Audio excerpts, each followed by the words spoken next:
பார்க்கவே. இப்போ பார்த்தியா ஆருக்கு ஒட்டியாச்சா?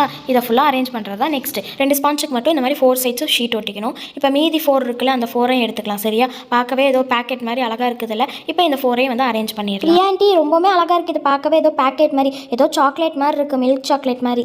ஆமாம் மைனா ஜனனி, பார்க்கவே அழகாக இருக்குது. இப்போ இந்த மாதிரி சைடில் க்ளூ கன் போட்டு இந்த மாதிரி 2 ஸ்பாஞ்சை மட்டும் இப்படி ஒட்டிடணும். இதை நல்லா காயிட்டும். அதை வச்சுட்டு ஒரு கார்ட்போர்ட் மட்டும் எடுத்துக்கலாம். இதில் நல்லா க்ளூ கன் அப்ளை பண்ணிக்கலாம். அப்ளை பண்ணிவிட்டு இப்போ இந்த ஷீட் அந்த ஸ்பாஞ்ச் கொட்டியிருக்கோம்ல, அதே ஷீட் எடுத்துக்கிறேன். இந்த கிளிட்டர் ஷீட் தான். இதை வந்து நல்லா இந்த கார்ட்போர்டில் வந்து ஒட்டிக்கலாம். இப்போ இது ஃபுல்லாக ஒட்டி எடுத்தாச்சா? நெக்ஸ்ட் இந்த ஒட்டி வச்சிருக்கோம்ல இந்த 2 ஸ்பாஞ்ச், அதில் நல்லா க்ளூ கன் அப்ளை பண்ணி அதை வந்து இந்த கார்ட்போர்ட் மேலே ஒட்டிடலாம். நல்லா ஒட்டிட்டோம்னா தான் வந்து கொஞ்சம் ஸ்டிஃபாக இருக்கும். அதனால தான் கார்ட்போர்ட் பீஸ் ஒட்டுறோம். நெக்ஸ்ட்டு இன்னும் 2 பெரிய பீஸ் எடுத்து வச்சோம்ல, அந்த பீஸ் எடுத்துக்கலாம். எடுத்து இதை வந்து இந்த மாதிரி பேக் சைடு ஒட்டணும். நல்லா க்ளூ கனை ஃபுல்லாக அப்ளை பண்ணிவிட்டு இதையும் எடுத்து இந்த மாதிரி பேக் சைடு வந்து இப்படி நிமித்தி ஒட்டிடணும். அப்போ தான் வந்து அந்த சாயற இடம் இருக்கும்ல, அது மாதிரி வந்து உங்கள்கிட்ட க்ளூ கன் இல்லைனா கூட நீங்கள் ஃபெவிகால் யூஸ் பண்ணி இது செய்யலாம். வாவ் அத்தை, பார்க்கவே ரொம்ப சூப்பராக இருக்கு அத்தை. இப்படியே நல்லா தான் இருக்குது. இன்னும் 2 ஸ்பாஞ்ச் எதுக்கு? சுட்கி சைடில் ஹேண்டில் வரும்.